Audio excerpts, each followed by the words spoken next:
Welcome to today's episode of Financial Fluency. Today I have Shirley Harvey, who is a writer, illustrator, and artist with me, who is British born and raised and now lives in Montreal. So welcome, Shirley. I'm so happy to have you here. Thank you. It's so lovely to be here with you. So Shirley, I've been looking at some of your illustrations for a while. I've seen you online, and we were both at the same conference in San Diego just a while ago, but we didn't actually manage to connect. There were so many people there. We even talked about connecting before the conference and didn't manage to. So I'm really glad we're connecting now. Oh, me too. Yeah, that conference was completely overwhelming for me with the amount of people. So it's beautiful to make the connections afterwards. And so, yeah. I would love to talk to you about your story, because so many people I know, I feel like there is this overwhelming idea of starving artists and you have to do things to make money and you can't follow. Sure, you can do your art on the side, but you are someone who is making art, you're writing books, you're illustrating your books, and you're selling your books. And I would love to hear the story of how you got to where you are now. So when did this start? Have you always done art and writing? Well, yeah, as a kid, I basically spent my entire time kind of sat underneath the dining table, like at the back of our lounge, literally drawing and writing poems. I remember the very first poem I wrote, and it was about a sneaky fox who had a sneaky habit of looking for a rabbit. And it was, I remember just, that was my childhood. I would spend it like in the garden, we had a shed that was like a little wooden storage place. It was our sort of play den. And I used to sit there and like cuddle the kittens and just chat to myself and the animals. And that was my life. And I did art all the way through school, and I did my foundation in art, and then I did my degree in fine art.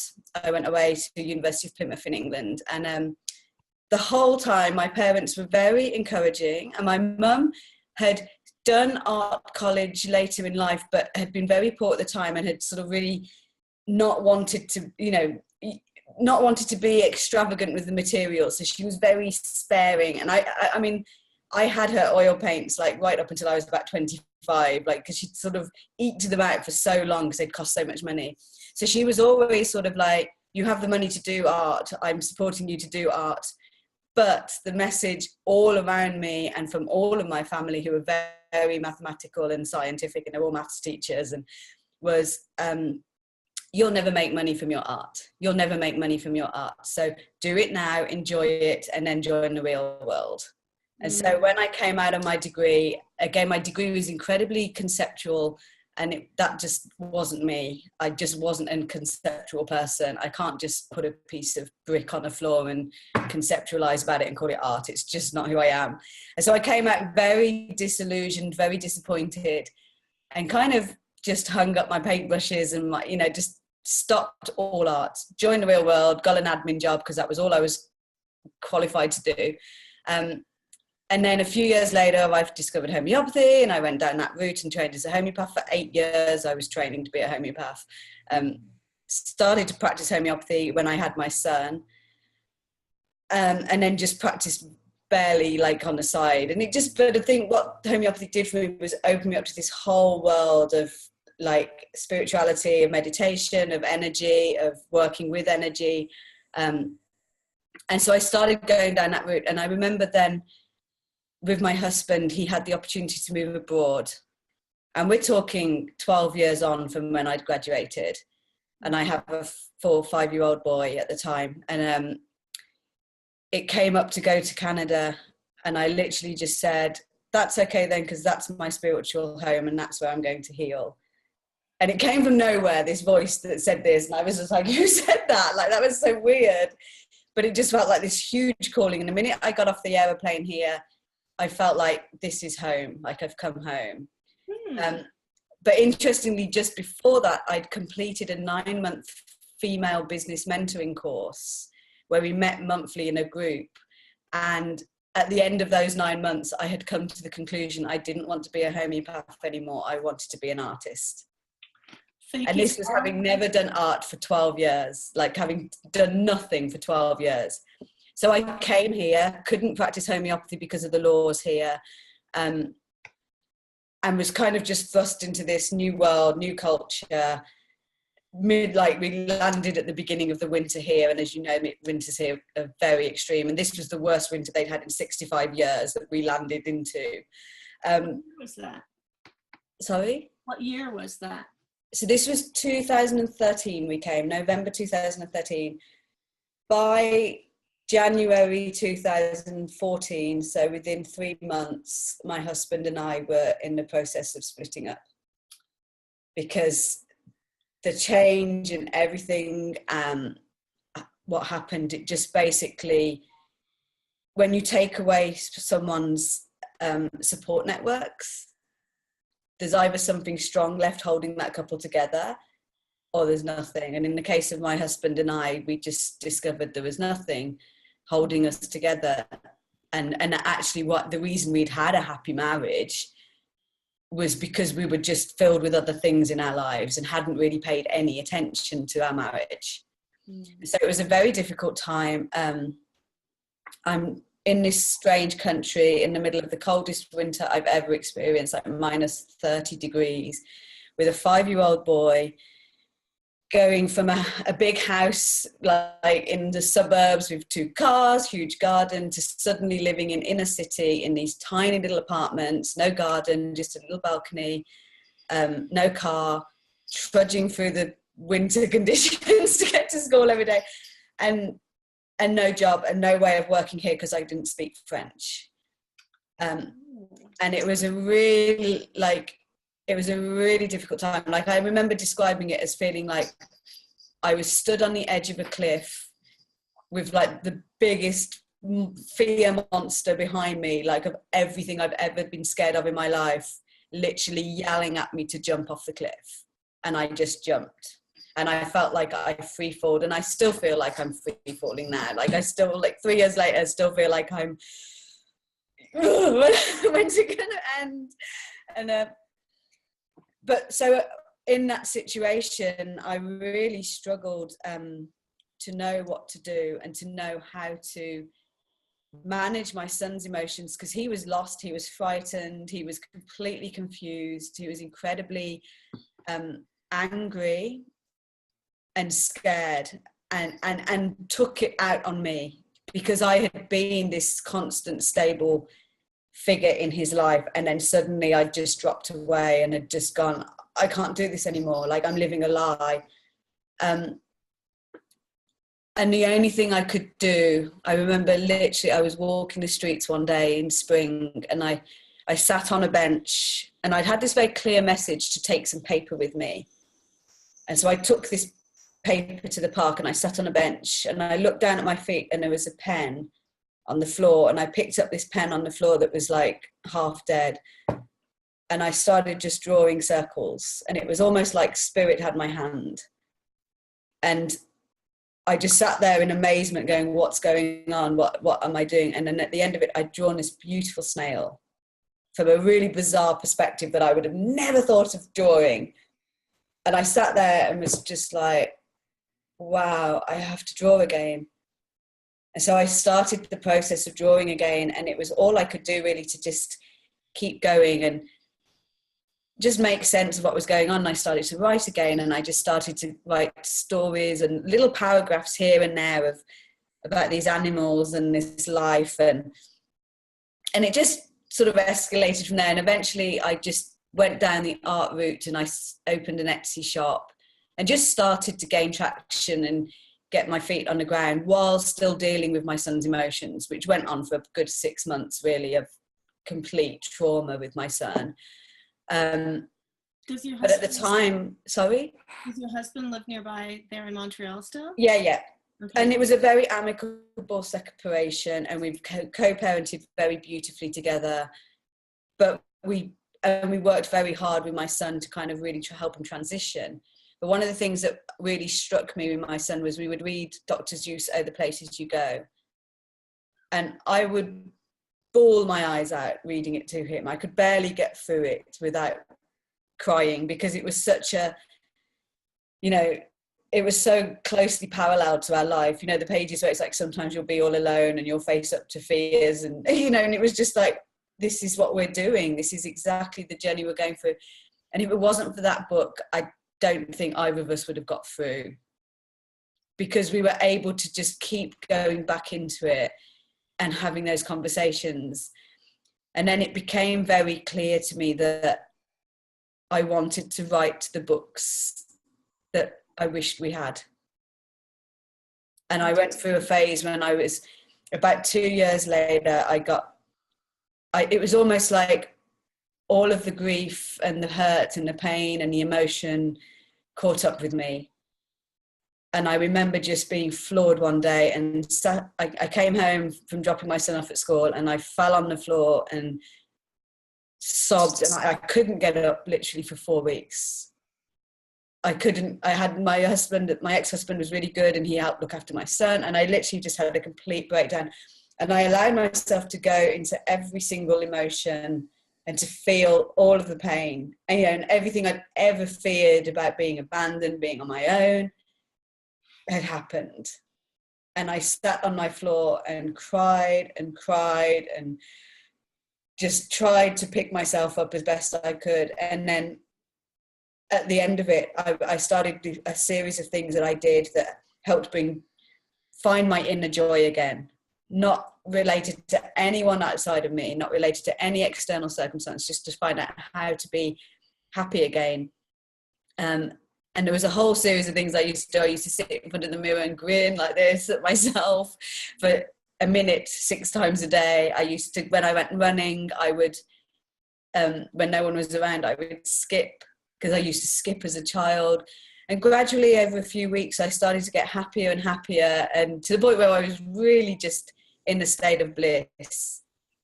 And then I just got the calling that I have to turn this into a book. So I wrote an ebook, 10 Steps to Joy, and I painted all these beautiful pictures, and it was the most boring thing ever. And it was, and I sold like 2 copies for 99 cents. And meanwhile, I was writing something else that was all like funny poetry and very sort of Dr. Seuss style rhymes. And the message was very clear, like, why have you written this book about joy like this? You need to write it in verse. You need to write it how you write. Mm-hmm. And so I started to write this book, and it was really the catalyst, because then came the book about love, because it was something I didn't really understand, and I don't know if I'd ever really felt love in its biggest sense. And I remember someone saying to me, love was a verb, not a noun. And it just striking me so deeply that, like, oh my God, love is a doing word. Like, love is something you do. And it has so many different aspects to it.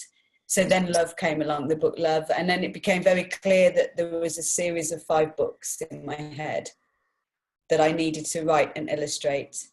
And I finished and published the last 2 literally 2 months ago.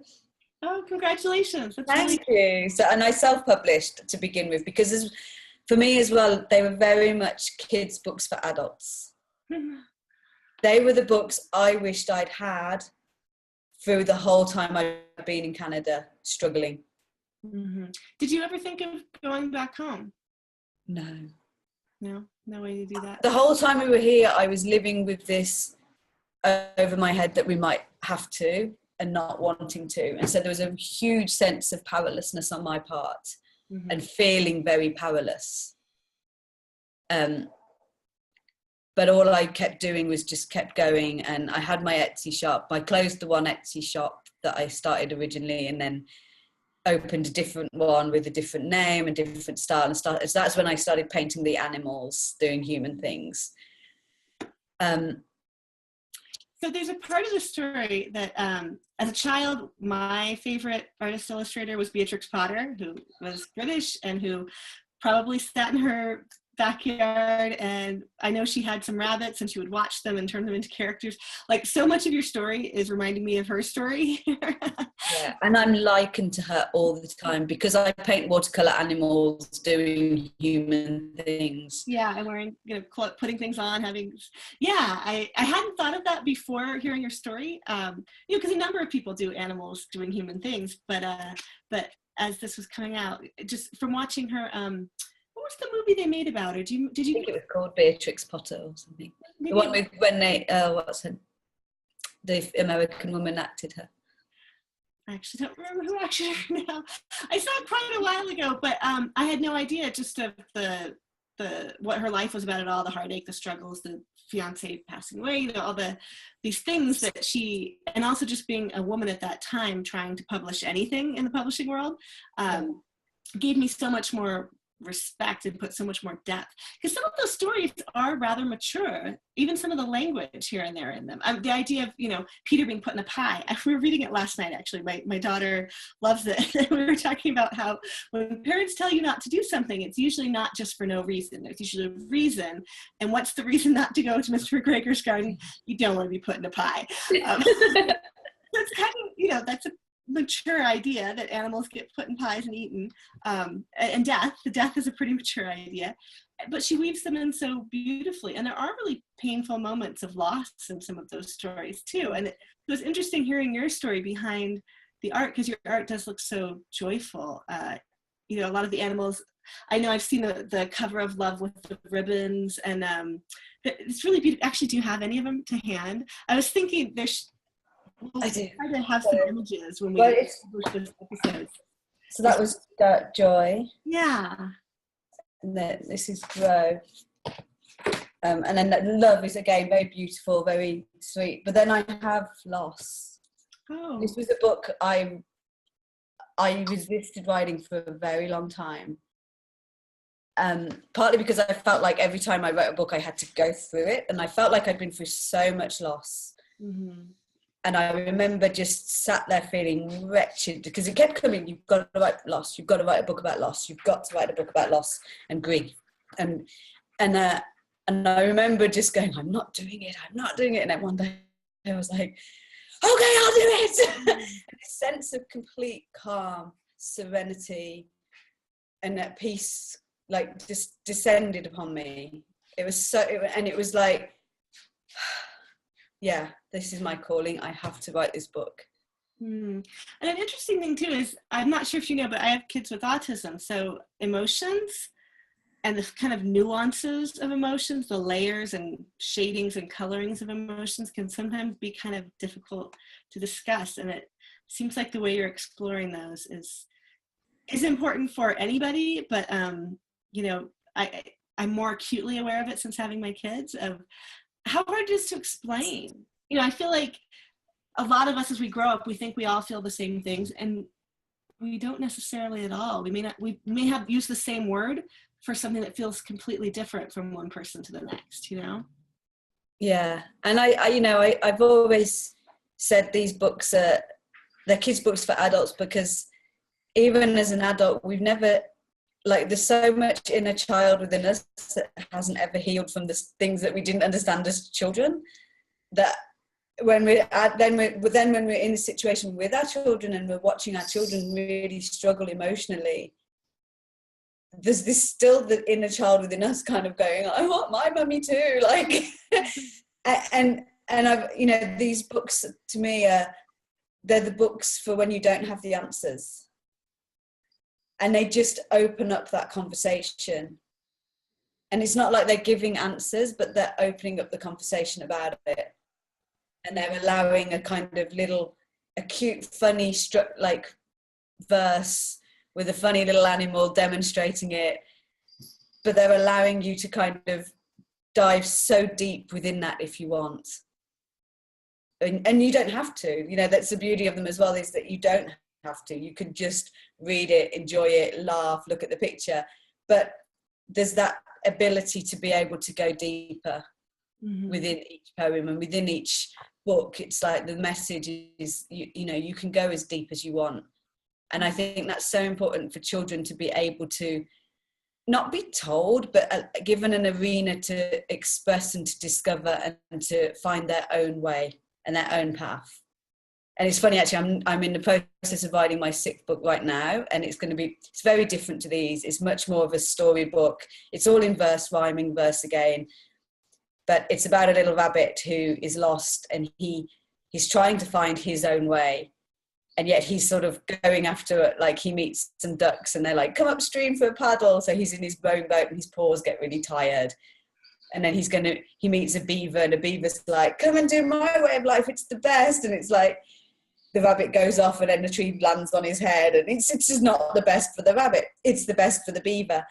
And then he meets a bear, and again it's like he's going to be meeting all these animals and going through basically not following his own instincts and his own path. And so the whole book is literally about following what's right for you and listening to that inner guiding voice inside you. And I think that for children, it's a really beautiful tool to be able to give them, is a way in that they can actually find their own voice and discover that their emotions are normal, are a part of everyday life, and not something to be frightened of, or not something to be condemned by, you know, like, because for my son, anger was his huge thing. That, you know, this was the most passive, adorable child for 5 years of his life, and then we move here, his parents split up, it came out as anger and violence. And to watch your child go through that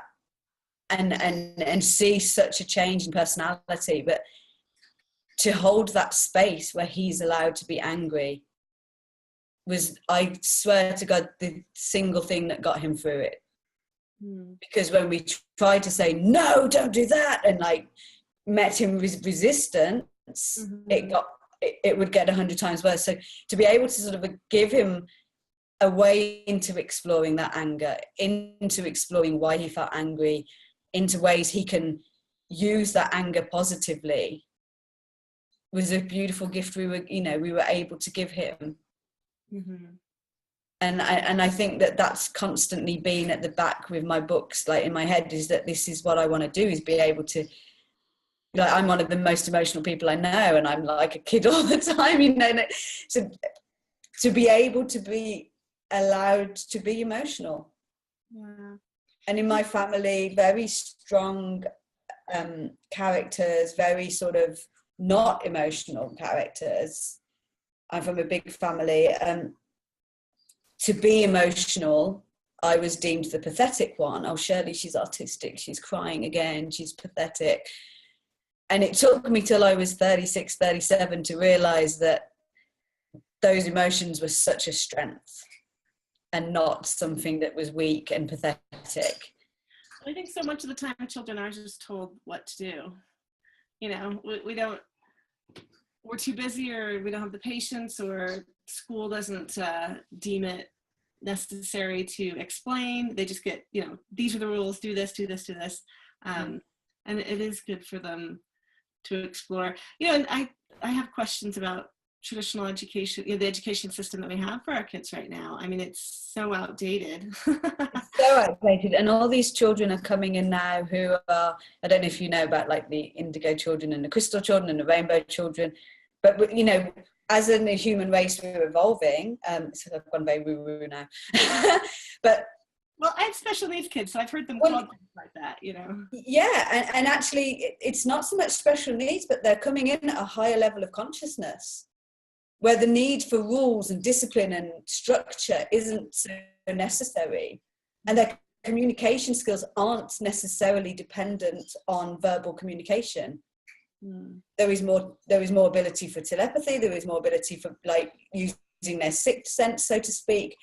So we're seeing more and more children coming in who have these different abilities and this different level of consciousness. And as the old consciousness is sort of breaking up, it's, you know, there's this tension and this area where it's not connecting. And so we're using this very outdated educational system that gets these children, and it can't handle that they're out here, and it's trying to squeeze them into this. And the kids are like, you know, as you would expect, rattling the cages. And it's one of those, it's like, you know, you've got to have the fine balance, and you've got to find out. I have no answers for that, but in terms of as a parent, you need to be able to allow your child to flourish. And it was a beautiful thing I read about Thomas Edison. I think the guy who invented the light bulb, but don't quote me on any of this. And one day he came home with a letter from school, and the teacher had told him to get his mum to open it and read it to him. And so his mum opened it in front of him and read it that this kid was a genius. He was too talented and too clever for any of the teachers at the school, and that they now suggested for his own improvement that she teaches him herself. And so from that day onwards, this Thomas Edison never went to school, and he was taught solely by his mum. And when he was in his 20s, she passed away, and he found the letter from school, and it actually said that he was a disruptive, dangerous child, and that they would no longer teach him, and that he was expelled from that point onwards. Wow. Which, that makes me want to cry, because it's... I know. I thought, when you told the story of the first letter, I thought that was what they were really saying, and I was like, wow, that's so progressivism, actually, because I struggle with that with my oldest daughter, who was significantly affected with autism. I sometimes feel like, school is so focused on obeying and not on thinking and creativity. And now our whole culture and our whole economy is based on, thought work. We have all these thought workers, these thought leaders, these people who are creating things really not as cogs in a machine anymore. And school still seems very focused on these very, very basic skills that you're supposed to have. Like shoe tying. I finally made them take shoe tying off of my daughter's IEP as a goal, because I was like, you know what? We have plenty of shoes that don't tie. And yeah, that's really hard. She's not getting it. And does she need to? Like, what difference does it make if she can tie her shoe or not? Honestly, she can do lots of it. She can manipulate her iPad. Oh, I have a dog. I'm getting photobombed by a dog here right now. Hi, sweetie. So, so that's so interesting. But so we are getting pretty far into our interview, and I wanted to circle back on a couple of things, if that's okay. Cool. I think that a couple of the things in your story. Okay, go. Out, dog, out. She gets a little disruptive. So many women do face divorce. You were facing it in such an extreme circumstance because you moved to a new country where you couldn't do the job you were doing before.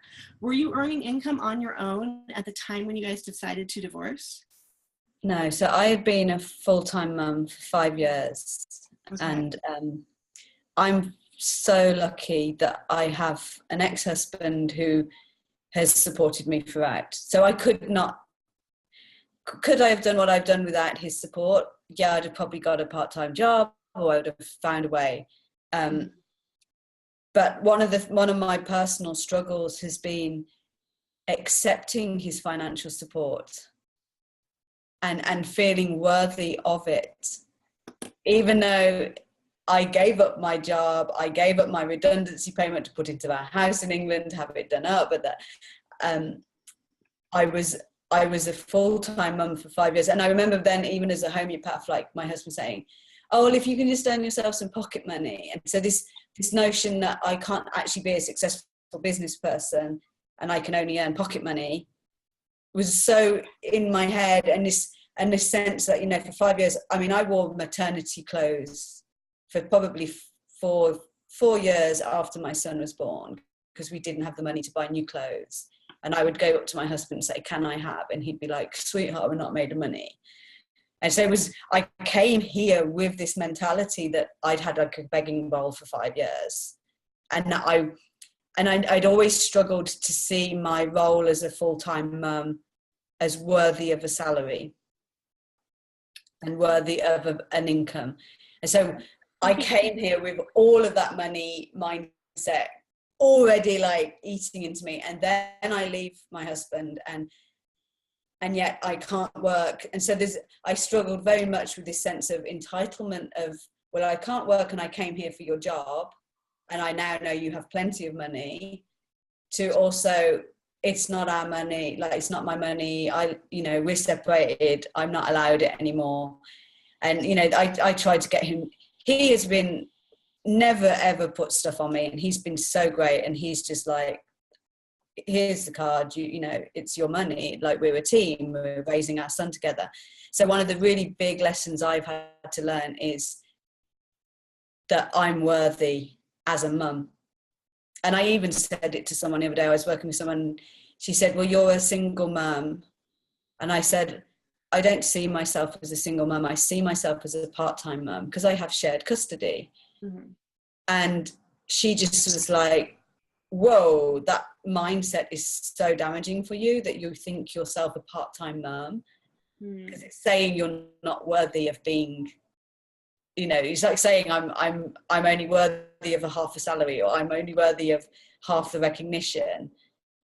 And it's so not true, because I'm a full-time mum, and when my son's not with me, I miss him like crazy, and I can have some of the loneliest times, you know. So I've had some of the loneliest weekends ever without my son, and so there's been constant mind shifts, and then I was earning with my Etsy shop and with picking up illustration work. I was managing to earn quite a fair bit of like additional income on top, to not pay my bills or whatever, but to fund like extra activities that I wanted to do. So my ex-husband was supporting, like, paying my bills, and then I was able to sort of supplement the things I wanted to do with my own income, and that was working great, and investing in my business as well.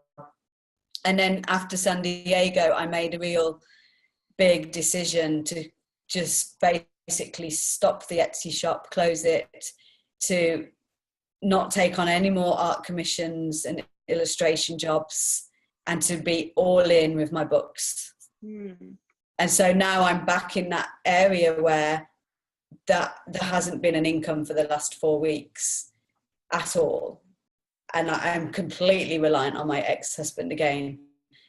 And the lesson for me in that is that the universe is supporting me to sort of, like, I'm not having to ask for this money, I'm not having to want for anything, and the universe is kind of saying, you have one job to do, and that's get these books out into the world, and we're supporting you. What's the future plan? Well, so with the moment, the plan is, so we're in the process of ramping up the marketing message, because again, my marketing, being like half an artist, half an illustrator, half an author, was all over the place. Mm-hmm. So I've literally just gone, boom, I'm this, these are my books, this is all I do.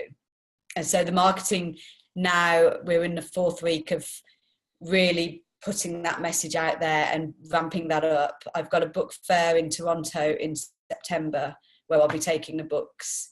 And it's just a case of trying to find distributors. And then I'm writing my 6th book, and I'm working with an editor who's had years of publishing experience. And the whole idea with that is that I'm going after a proper publishing contract, because it fits more into the publishing book categories, whereas the ones I've got now don't. They don't quite, you know, they're not quite kids' books, they're not quite adult books. They're like they're a niche unto their own.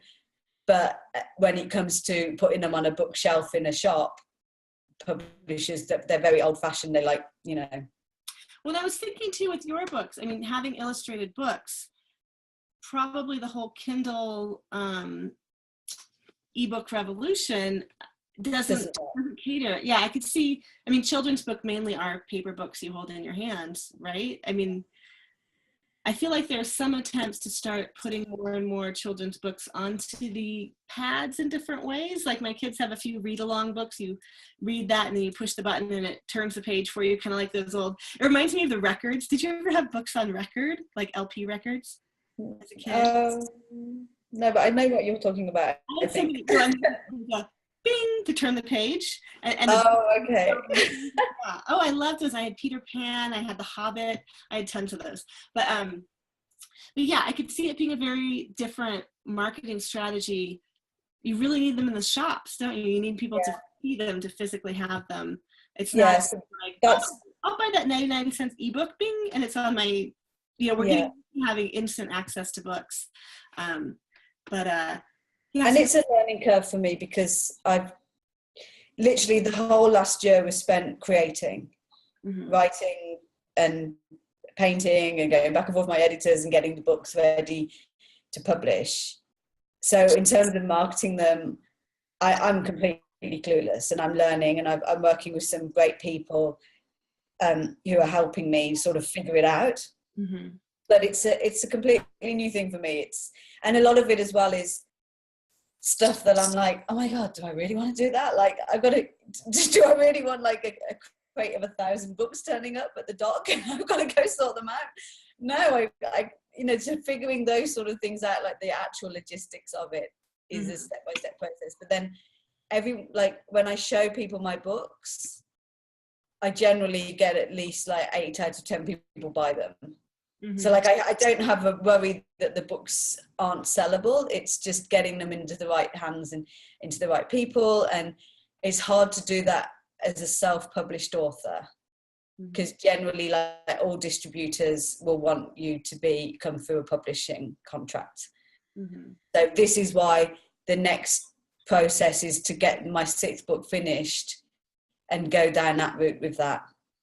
But at the same time, I'm not putting everything on that, and I'm working with a great team of editor and a writer and stuff to make sure that it's as good as any book in the shop. I'm not just self-publishing rubbish.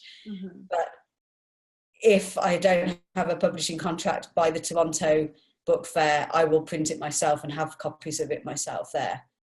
Okay. I will self-publish regardless, but I will try and go down that route. Yeah. Have you ever listened to like the self-publishing podcast, or Smarter Artists podcast, those guys?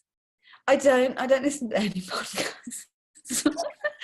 I don't know when people find time. I have such a short time of work in between, like when my son's at school, and so one way to do it, not to tell you what to do at all, but if you do want to get it, I think just like with books, like meeting other authors, reading books, if you are interested in doing podcasts and interviews and reaching people that way, it's probably good to listen to a few of them at least. I do it walking my dogs. Do you listen to things when you paint? Yes. Yeah. I am so sorry. I don't know how she managed to open that door. I had it all the way shut, but you guys got my dog in there. So I've been trying to do this 100 books a year challenge on Goodreads. So the time that I used to dedicate to podcasts, because when I first started podcasting, I was listening to all the podcasts and my friends were podcasting. So I was doing a ton. And this year I really backed off podcasts because I want to hit my 100 books a year. But I really love the Smarter Artist / self-publishing podcast, which is, it's Sean Platt and Johnny B. Truant. And again, their main focus is people doing sort of like self-publishing in a way that supports your, makes enough money to support you. So it's a lot of genres. It's a lot of, doing series and serial books and things like that. But it's really interesting. Like I've learned a lot about how people are managing to make careers through this one little narrow thing. It is very, very focused on Kindle, Kobo, Nook, these electronic readers, and finding voracious readers who do 100 book a year challenges and things like that. But yours are so beautiful. And I do feel like even though they're not directed at children, I can't help thinking that parents would be interested in them as well. They are completely for children, but I think the idea is though that it's there for the mum and the parent as much as for the child. Yeah. Well, I can't help thinking too, I wanted to just one quick circle back to your story again. When you're talking about going through the divorce, so lots of women go through divorces, lots of women take time out of the traditional employment field and do feel a lot of guilt about not earning during that time, and then whether or not they deserve the maintenance once they get it. But the truth is you sacrifice a lot. I mean, every woman who gets pregnant risks death. I mean, we forget that in the developed world sometimes, but I think it's something like 87 women every day die giving birth somewhere in the world. I mean, it's hundreds and hundreds of thousands of women still die. And plenty who don't die have a lot of other problems. I mean, this is inside of our bodies. We're growing a human being. And one of my questions when we think about this whole thing of the value of women and us losing out, like the mommy penalty from taking time out of traditional employment is how much do we value a child? Like how much is your son worth to your husband? That's a horrible thing to say in some ways, but in some ways it's not. Like you risked your life to bring your son into the world. Your husband had a contribution too, but the physical part of that contribution was very, very different. It did not, like for me, I had horrible pregnancies. I was on bed rest. I had to have fluids IV'd. I threw up all the time. I could not make it through without medical intervention. And my kids had a lot of problems when we came out, and there was no way I could go straight back to work. Like in America, they want you to go back and work in 6 weeks or less usually. You're really lucky if you get 12 weeks off, which is basically like, oops, you had it's like treating a baby as if you've just had an ingrown toenail or something. You know what I mean? Like, it's so different. I mean, our contribution to the continuation of our families and mankind is massive, and it's never been financially compensated in any way close to the what it is, what it does for us and our families and our societies and our communities, you know. So I just wanted to throw that in there, but also the fact that you were completely unsupported. You moved to an entirely new country, and I kind of know what that's like because my husband's a Brit. He moved to America to be with me.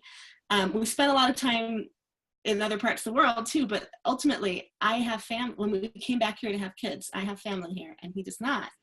And the thought of getting a divorce in a country where you share a child with the person you're divorcing. So, I mean, I could see how hard it would have been for you to go home with your son and your husband stay in Canada with it. Like, how would you possibly co-parent? And yet, I mean, there's no option that if one of us went back, we would all have to go back, which again is extra pressure on building a life. You know, do you build a life here? Because it can be ripped out at any point. Right. So I think that's one of the hardest things I've had to deal with emotionally is accepting that, you know, but at the same time, it's been one of the most wonderful spiritual lessons in letting go of circumstances and in trusting that there is a path and there is a like we're being looked after and we are getting what we want eventually, like we are going down the right path, but having to let go and completely trust and surrender. And I have had that lesson repeatedly, like since I've been here, like you know, because I would get so worried and I'd be like clinging on to this thing and then acknowledge that you went through this without your best friend and your mom.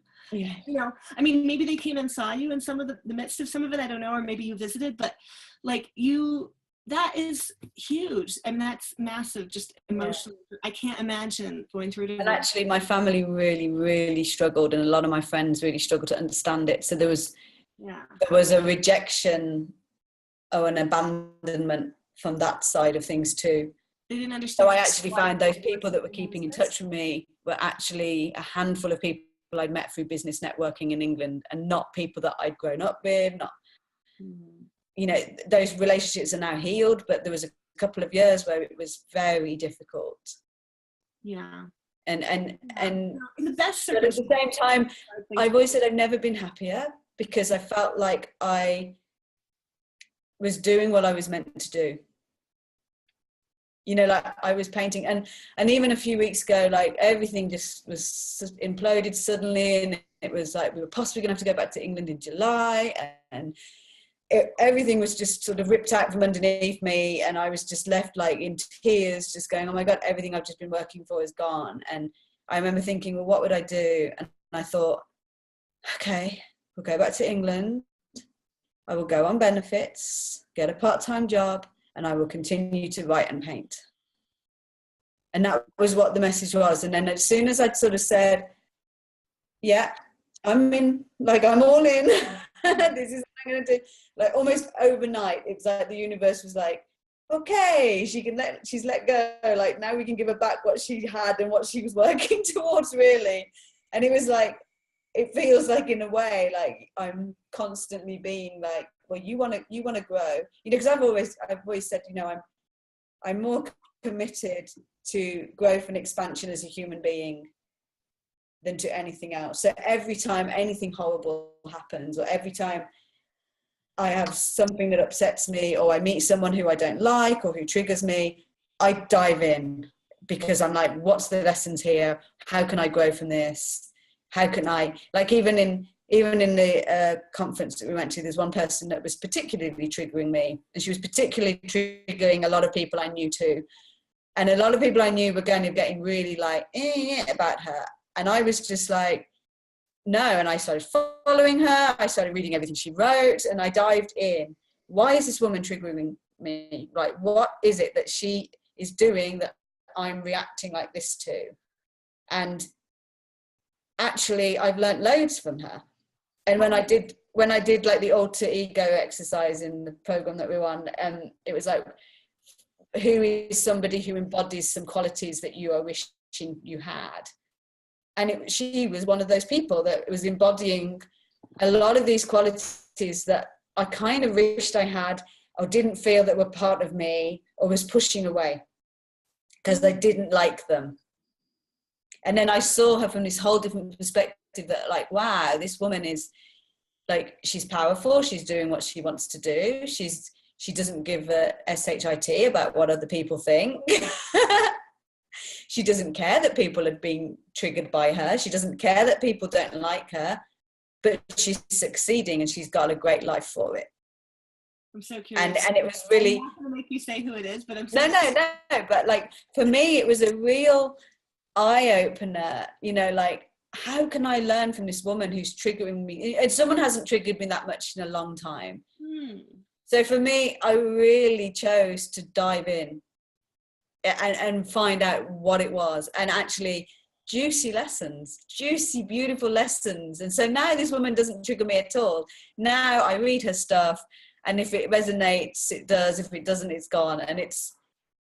But I still read her stuff knowing that there's possibly a lesson in there, and there's room for growth and expansion. And so that's, you know, that's really what I'm committed to. And I feel like the universe has kind of said, like, over the last 3.5 years, like, you want to grow and expand, we're going to push you to your absolute limits. Well, that's great. That's really interesting. I actually just had an experience kind of like that lately too, where it was someone who does a lot of these like really flashy numbers, like 7-figure this, 6-figure that, and which I am not a huge fan of. Mainly I work with like lots of moms, and I feel like a lot of people's goal is to have a sustainable income to support their family when they can't or don't want to work in other ways. So all these people who are like, you have to do this, you have to do that. But she made a claim about what she made off of her Amazon books. And I was like, well, let's see. So I got the Smarter Artist little thing about Amazon rankings and how many daily downloads, you know, within certain rankings there are. And I went and looked up, and she had 49 books, and they were getting between 85 and 100 downloads a day across 49 books. And I was like, it is absolutely within reason that she makes $10,000 a month off of her 49 books. And it completely changed my perspective on her. I was like, okay, I thought you were just like jumping on this bandwagon of everybody shouting these big numbers. But if you're actually doing it and you've written 49 freaking books, even if they're 100-page, you know, guides, like, that's a lot of work. It totally changed my perspective. So, and I think one thing I'm really learning as well is, like, we see the overnight success, but we don't see the years behind. Right. And I'm very open with it. I have no doubt in my mind and in my soul and in my heart that I will be a very wealthy, successful woman. Mm-hmm. Like, that conviction, I see myself as the next Dr. Juice Beatrix Potter. I walk into the Indigo chapters, like the big bookshop here, and I see that table of my books. And I know that that's there in my future. But knowing that allows me to take each day as it comes and take that step, even if it's the tiniest of steps. It's like, I know that I'm doing what I need to do. And when I don't do it, I feel awful. When I don't do it, I'm like, ah! You know, the tortured artist comes in. But it's that I know that it takes the time. You have to put in the work, and you have to show up every day. Even if you show up a little bit, you know, the amount of people I know that be like, oh, I've always wanted to write a book, but they don't. And it's like, well, you know, that's fine. You've written 5 and you're working on number 6. So yeah, and I have nothing against the person that didn't write the book, but it's like, you will do the thing that matters most to you. And to me, I know, like, and I was someone I went to uni with posted a thing like, well, why are you trying to make money from this? Like, just do it for fun, and get a job or something. And my response was like, I didn't really respond back to her. I just sort of did the whole like, and yeah, whatever. But inside, my response was, I have been given a very specific set of talents and gifts. And sorry, my cat's meowing. It's like, this is what happens when you work with me. It's all animals everywhere. You know, and I wasn't given the gift of being a great accountant. I wasn't given the gift of being a great manager. I wasn't given the gift of being an amazing organizer and administrator. I was given the gift of being able to see life from a bigger perspective, and then to be able to bring it into layman's terms with the most beautiful little pictures or poems, or, you know, like that's the gift I was given, was to be able to like paint and write the possibilities in life. Mm-hmm. And why shouldn't that be compensated? It's not even like, why shouldn't it be compensated? It's like, well, of course it will be compensated, because I wasn't made to do anything else. Like, in terms of like, I'm just like, I have this analogy of a tractor. The tractor wasn't made to be a downhill mountain bike. It was a tractor, and it's made to plow the fields. And it's like, I was made to do this job, and there's no, like, so of course I will be paid for it. It might, you know, and I am being paid for it. I'm just being paid for it through my ex at the moment. But like, the universe is still paying me to do this job. Mm-hmm. And that's what I really believe, that it's like, it's not even a case of do I deserve it or whatever. It's like, I wasn't made to do anything else.